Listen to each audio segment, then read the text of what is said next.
how can professional learning facilitator help or assist participants to keep, we can say, memorizing or understanding the main content from each stage to another stage for the long run. Okay. Because we feel that, you know, for the whole day or 2 days program, there are a lot of things. There are many contents we need to, we can say, acquire or to internalize or to apply. So as a effective professional learning facilitator, do you have any strategy or techniques in order to help the participant to retain or keep the content in their mind? In my experience doing programs for about 19 years in 9 countries, I find that I will always use 2 strategies to ensure that my participants, even when they leave me after years after they've seen me, 8 years, 9 years after they've seen me, they will still remember what I told them. So these 2 tips are for you. Number 1, as long as they're still in front of you, always make yourself interesting to them. Interesting, yeah? In the way you speak, in the things that you convey with them, the knowledge you convey to them, how you convey the knowledge, either through games or activities or stories. Make yourself so interesting. Because once you are interesting, they will follow you. Yeah, that's number 1. When I say follow you, I not only mean follow you on social media. No, I mean they follow every word you say. Yeah, even if you make a mistake, they will notice it. Yeah. So be very interesting. If you notice how Nazrin uses, he doesn't wear the coat and tie, for example. So his dressing already makes himself interesting to you. Yeah. Once upon a time ago, I used to wear kung fu shirts. Yeah. So because of that kung fu shirt, I'm people get curious, so I become interesting. Yeah. So throughout your session with your participants, the number 1, always make yourself interesting. Yeah, in every sense of the word. And I mean interestingly good, yeah, not interestingly bad. Yeah, because if you were bad, they will also remember you and what you said. Yeah. Number 2, you want to be always useful to them. Yeah. Useful means you may say something like, you may say, we want to be good people. And that's a good thing. Yeah. But how? How to be good people? What are the tips? What are the tools? What are the strategies? What are the steps? You need to show them how. So when you show them how, you become useful. And when you become useful, yeah, they feel they cannot do without you. Yeah. And they will start to follow you. And again, when I say follow, they will follow every word you say. They will remember what you did. They will remember the stories you told. Yeah. So be useful even after the program. For example, they connect with you through social media on LinkedIn, for example, or they send you an email with a question, for example. Constantly be useful. Even if you cannot help them, you will address them or direct them towards somebody who can help them. So you're still looked upon as a person who is useful. So for you, my brother, I give you those 2 tips. Number 1, be interesting. Number 2, be useful. By that, by using those 2 strategies, I find my participants always remember what I said. Even I told them something which was, the crowd was like 4,000 people and it was 8 years ago. People still remember what I said on that day. Yeah. Okay. Thank you. Thank you for the question. Volunteer the next person. Yeah. Volunteer the next person. Fly over me.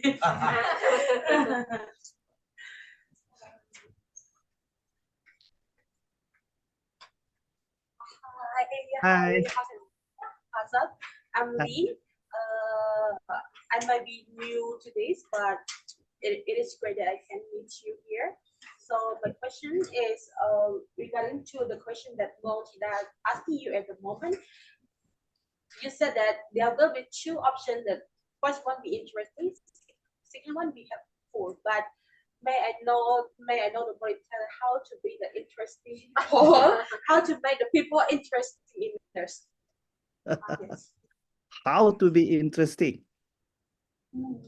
In the PLF program, you've already learned some strategies to be interesting. For example, if you notice on Nazrin's table right now, you see so many bells, so many toys on his table. That itself becomes an item of curiosity. People start to be curious.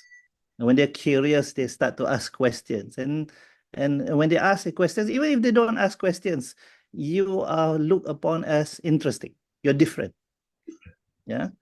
How about Nazrin's dressing, for example? It's not the usual trainer kind of dressing, which for some of you, you look at Nazrin and say, hey, is this the person who's going to teach us today? It gives you that some form of slight confusion.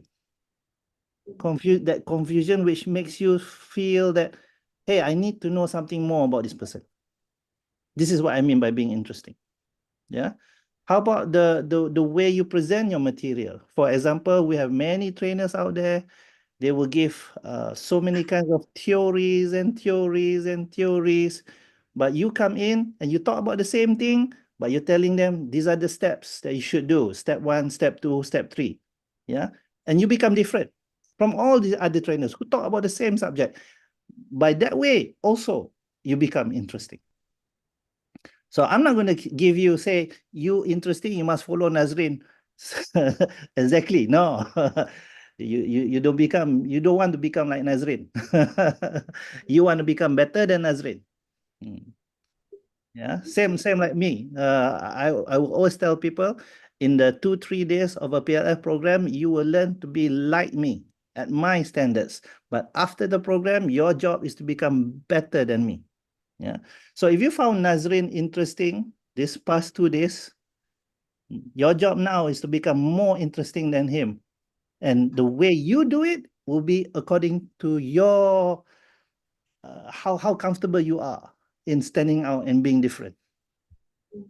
You may be an introvert at home, for example, yeah, or your colleagues know you as a very quiet person. But once you come up to the front and speak in front of people, you're playing a different role. And you can always play that different role because you know you have something to present to them, which is very important for them. So make yourself be interesting. Yeah, you know best how. Okay, all the best to you. Thank you. Choose the next person. Alright, good afternoon. Afternoon. Hi. This is like such an honor to be part of this community. My name is Sophie, and this is such a great honor to be part of this community. And I can say that this is the whole new experience to participate in the PLF because what we have been doing and attending so far, like at the mean, it is bad, but it always going the same way when we go to the 2020, for example. We always talk about the 80, the 70, 20, 2010. Right. Once again, at the mean, this is bad, but it is always going the same way. And attending the PLS is the whole new experience, and it is a chance to meet this. And I want to know what are the inspiration or the story that you come up with such an amazing and interesting PLS program.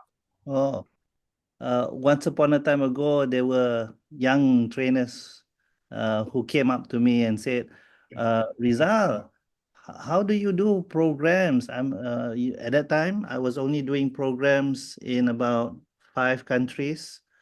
And my calendar was very full. 24, 25 days in a week, I had programs running. And I work alone. I work from home. I don't have an office. I don't have a team. So these young trainers were asking me, Rizal, how do you do it? So I invited them into one of my programs, my Take Charge program, and I said, you sit behind and you watch how I do things. After the program, they came up to me and said, Rizal, why do you have those props on the table? Why do you stand there, not stand here? You know, then I realized they didn't know what I was doing. Even though they were watching me doing the program, they still didn't understand why I was doing what I was doing. Why do I say the words that I used to say and how I say it? Why do I put my props up there? Why do I show this video? Why don't I show that video? They didn't understand. They didn't understand the concept. So I came up with the PLF program, whereby people learn how to be like me.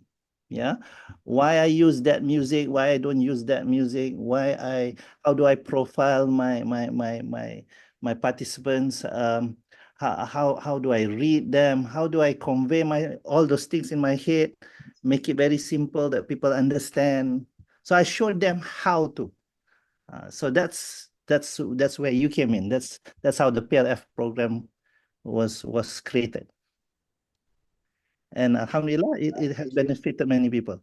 And I hope you find it beneficial for you. Yeah, Good. of course. And I hope everybody. Yeah. Right. Good. Thank you, Rizal. Thank you.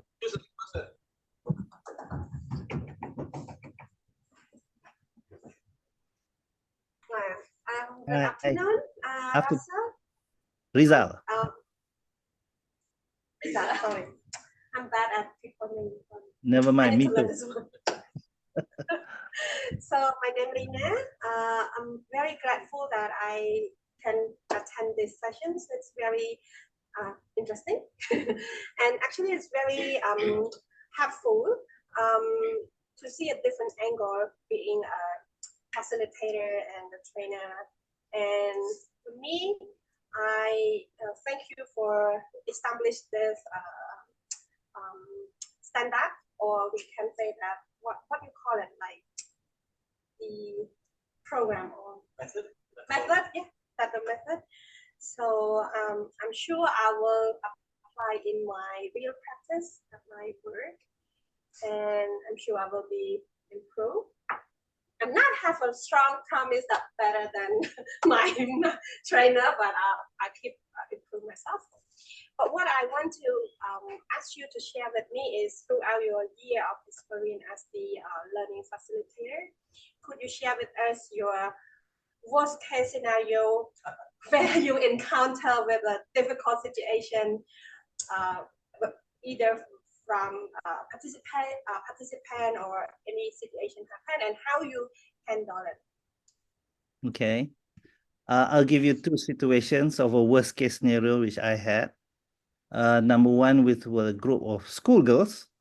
the whole school was for girls, and I think at the day when I arrived, there was this group of girls who have never seen a man for a long time.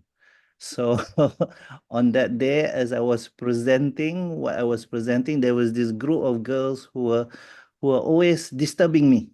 They were making noises, whistling, showing cat calls. You know, they were disturbing me as I was doing the program.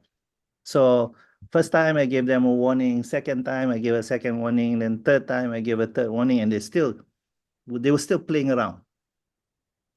So I said, okay, the program cannot continue as long as that group is still disturbing me. So I said to everybody in the hall, even the teachers were behind, I said, I am going to now leave the hall, and I am going to wait outside for 1 minute. If you cannot control that group, I will go home. And just as I finished saying that, I turned and walked out the door, leaving all my stuff, leaving all my computer, my stuff. I left it. I just walked out the door. Not more than 1 minute later, the head prefect of the school came running to me and said, sir, we have already managed that group already. Please come in. So when I came in, the program went well. Why? Because all the prefects were around that small group of girls who were making noise. So every time the girls make noise, the prefect will kick the girl. So that's how I manage. Now, the point is this. That worst case scenario, if you look at it from a person who has not been in the PLF program, you would think that I was emotional by going out of the class. No, I planned it. So I was being professional, not emotional. So that's one scenario. Another scenario is whereby I use the hammer. I don't know if Nazrin has a hammer. Does he have a hammer? Got confiscated by customs. I would have a hammer on my table. Yeah. Yeah. Why? Because once upon a time ago, I was doing a sales program, and in front of me there were salespeople, and salespeople are being they're very busy people. They're always answering their phone. Now, answering the phone is not a problem for me, but if the phone rings, it will not only disturb me but disturb the person next to them. So every time the phone rings, I would put the hammer on the table, yeah, in front of them. Now, after a while, they knew that I was just joking, so they still didn't change. They didn't put the phone on silent mode. They were still answering calls, which to me is not a problem. It's just that the phone was still ringing. Now, at the end of that day one of the program, I went outside. As I was going home, I found a toy shop, and I bought a small toy mobile phone. Yeah. On the second day of the program, early in the morning, the first person who came in, I said, "You please play this toy phone as I'm doing the program." So as I started the second day doing the program, that person played the toy phone. I said, "Come, give me the phone." I took my hammer and I smashed that toy phone. Boom, boom, boom, boom, boom. And everybody put their phone on silent mode. So again, am I emotional? No, because I knew what I was doing. So I'm being professional instead of emotional. So those are among the worst case scenarios that I had before. This is that, you see, anything can happen to you. A worst case scenario can be because there's a blackout, for example, or people disturb you, for example. It may be also somebody waiting for you outside the training room because they're not satisfied with you. But whatever happens, always respond professionally. Do not respond emotionally. And I suggest always respond. Don't keep quiet. Don't let it be. No, you cannot. You are the person in charge.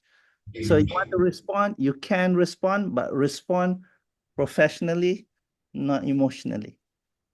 Hope that helps. It's happened a lot. Thank you so much. Thank you.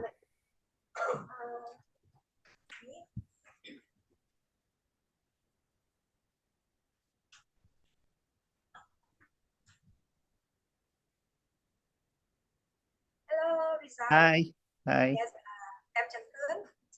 So nice to meet you, and I'm so glad that I have chance to join this session.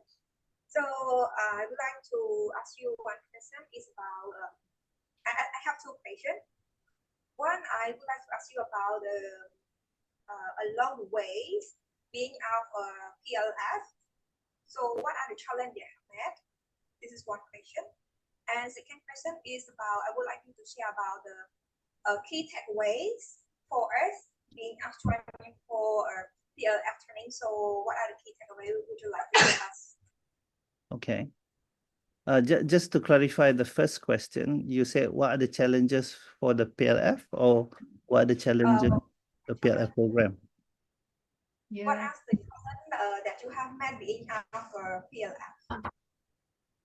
Yeah. All right, Nazrin, could you help me translate that part? So it's similar to the worst case scenario mentioned. what challenges have you faced as a PLF? Is it with participants or clients? Everything. Everything. So your life as a PLF, Mm. what challenges have you faced? I don't see it as challenges. I mean, I always believe no problem, no fun. If I'm not having any problem, things will get very boring in my life. Yeah. So if I were to call it challenges, would be people who do not understand that we are different from trainers. Yeah, until they see us perform.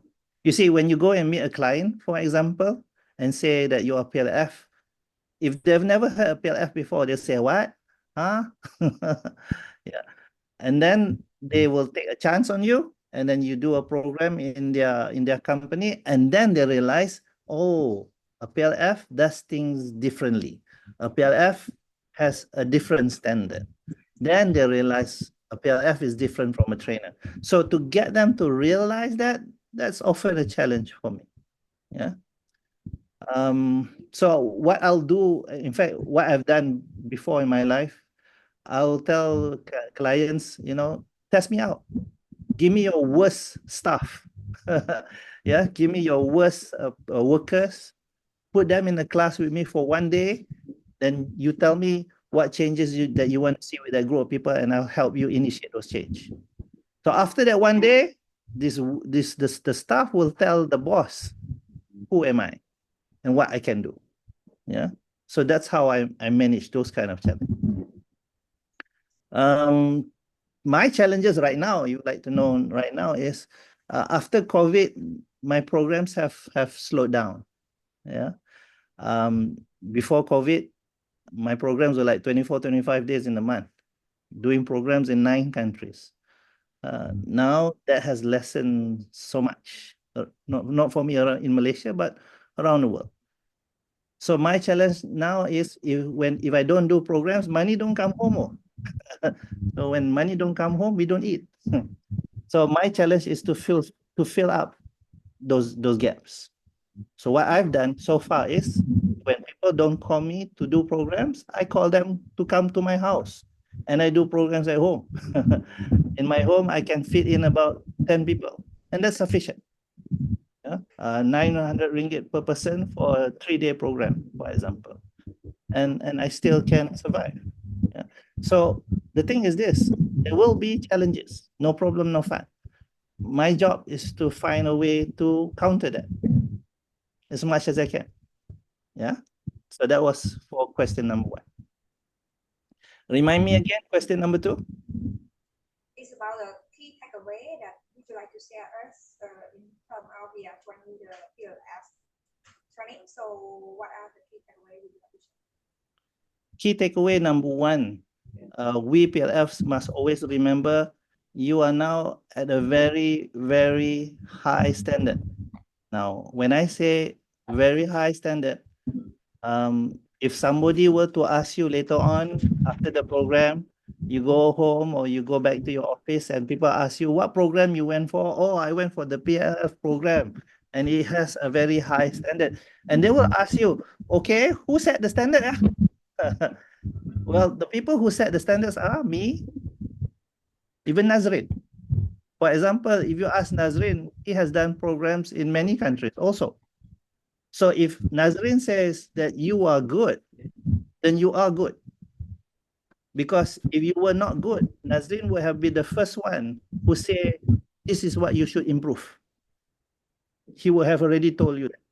But if he says that you are good, there is now somebody in your life who has been doing this for a very long time, and his standards are high, and suddenly this guy now telling you that your standards are high. So you want to hold on to that. As a PLF, your standards are high, so therefore your class is also at a high standard. When I say your class, I mean your participants. After the program, they are at a high standard because that's your job, to get them to become better than before they met you. Yeah. Number 2, You are the custodians of knowledge. Now, what do I mean by custodians? You are the guardians of knowledge. PLFs, we are all guardians of knowledge. Meaning what? Meaning when you see somebody doing a program or you attend somebody else's program and the way they present the program is not at the standard that you learn from Nazrin, then you can go and help that person. Yeah, help that person become a better presenter because you have that knowledge. You learn it from Nazrin already. So go and help that person. You are the custodians of knowledge. If the person who is presenting is a PLF like you, yeah, then you have every right to knock that person's head and say, Nazrin didn't teach you this. Yeah, you're the custodians, you're the guardians of knowledge, you're the guardians of your class. Yeah, so you must hold on to that. Can?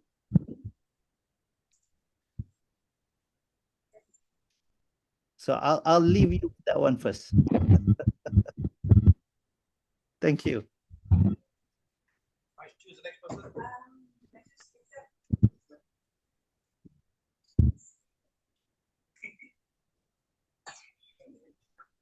Hi, Lisa. Hi. So, Seth will be working on like HR generalist role, but from time past by, I believe that I'm more interested into the L&D role. So that's why I joined today's course, which Okay. is program. In my opinion, I believe that the PLF program or anyone can be trained to become the PLF professional, for example. But I want to ask you, like, do you think that a certain trait in person or their character that we can be suitable to be PLF or not? Do you get my question? Anybody can be a PLF. Yes, I agree. As long as they have an interest to convey knowledge, to share knowledge, to present knowledge.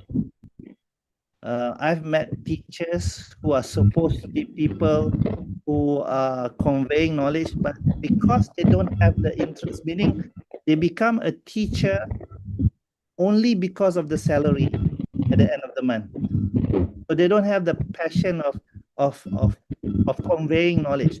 So when they learn the PLF, they don't become a good PLF. They think PLF is just another method, another standard that they are forced to follow. Yeah. So that's one. You are right when you say that anybody can become a PLF. At the same time, you see, Nazrin has not tested your knowledge as a PLF. You didn't go for the audit yet. You have not gone for the audit. I don't know whether Nazrin has informed you of it. One day, when you do decide to do an audit, that's when we test you whether are you a really a PLF or are you just a normal presenter like anybody else. Now, for us, our standards, when we audit you, if you fail the audit, we will burn your certificate outside. And do a live YouTube live kind of.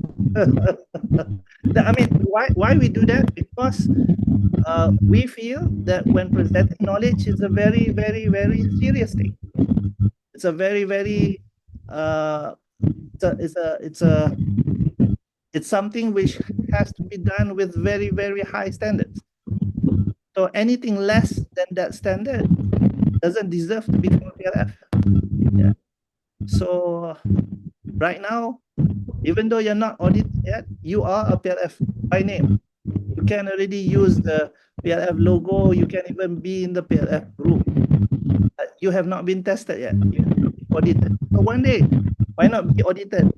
Yeah, so that you become satisfied that your standards are high and you know it, you yourself. Yeah. I hope I helped answer that question. Thank you. Hi, Rizal. Hi. Everyone. Nice to see you from online. Thank you. Okay. I have a fruitful session during this yesterday and today from Nazarene sharing us a lot of information, and I want to know more deeper from you on how to make a session or make our audience to believe our like our key or techniques to convey their belief on us. Do you have any techniques or any advice to make our audience more believe on our content? I'm sorry, could you repeat that? I don't understand the question. So they can learn the content, they can understand it, but to get the buy-in, to get them to actually believe in the importance or the usefulness of content.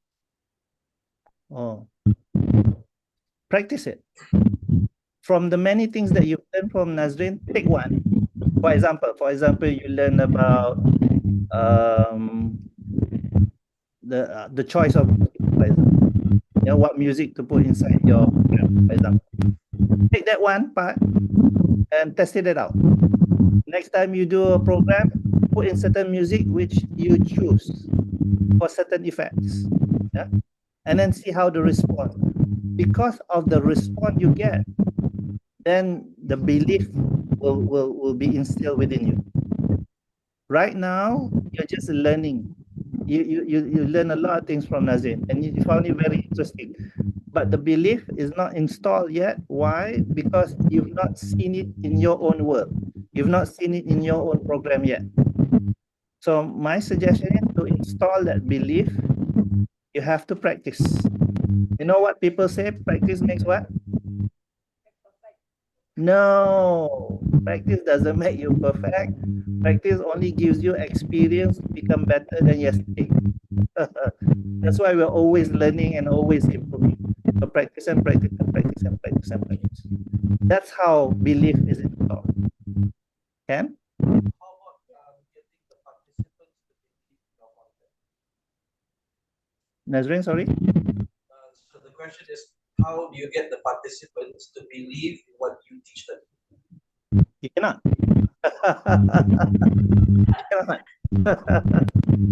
Again, remember when we talked about this now, being interesting and useful? When you become interesting and useful to your participants, only then they will believe what you say. Only then they will take what you said and bring it home. Yeah. So let's not put it as a goal for yourself that when you do presentation in front of people, you want people to believe you. No, that's not your goal. Your goal is to convey, not to convince. Yeah. When you do a presentation, your goal is to convey, not to convince. Yeah. Whether they believe you or not, that's totally their choice. They will ask you questions sometimes. Fine, you answer those questions. But it's not for you to install belief in them. No. You want them to believe you. No, it won't work because why? They will always have a choice. Yeah. So your job is to convey, and you make sure. Remember, when we present knowledge, we're not just talking all the time. Sometimes we show video. Sometimes we play music. Sometimes we do activities. Sometimes there's group discussion. So because of all this, you plan it, then the knowledge that is conveyed, it conveys in so many ways that people learn from so many different directions. Yeah. Don't say, oh, I am going to present, so therefore I will put the belief in their system so that they will believe. No. It will be very tiring for you. Your job is just to convey. You just make sure that when you convey visually, auditorily, kinesthetically, in so many ways, so that they get the message. 8 years later, maybe they will come to you and suddenly say, Miss, we finally understand what you said 8 years ago. Yeah. So convey, not convey. Can? That's it. I will put less pressure Can? next time when presentation. Okay, thank you, Rizal. Have a nice Thank day. you.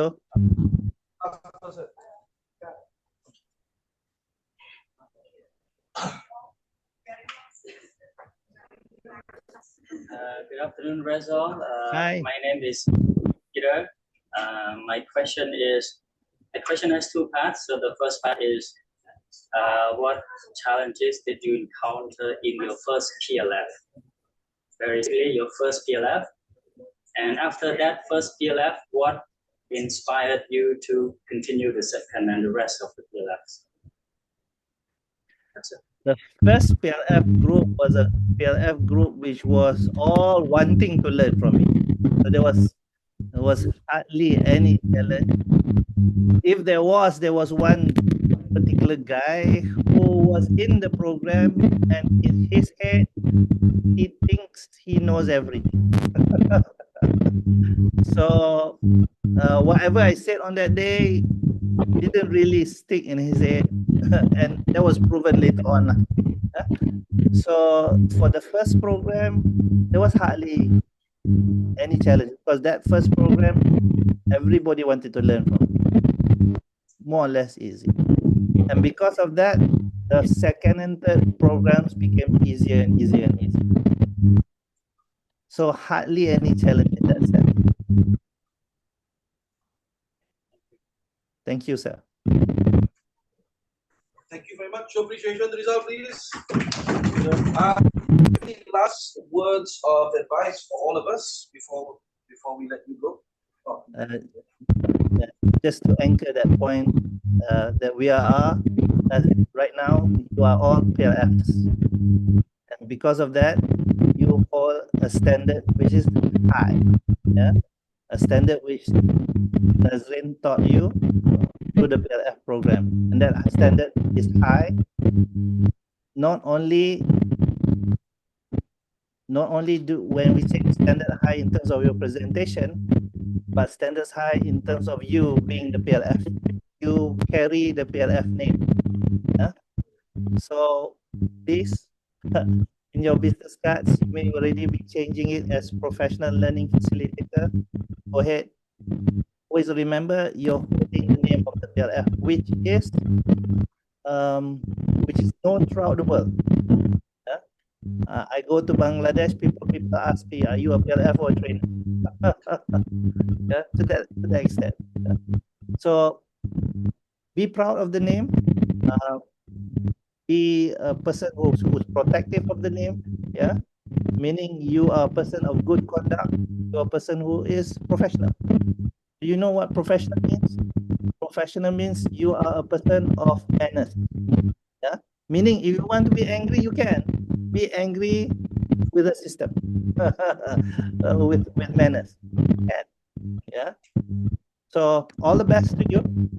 You will be put into the PLF group, I'm sure. At any time you want to interact with me, please do. I'm on LinkedIn, so look up on LinkedIn. Please connect with me on LinkedIn. Yeah. Thank you very much. Thank you, Nazrin. Have a good day. Bye-bye. Bye-bye.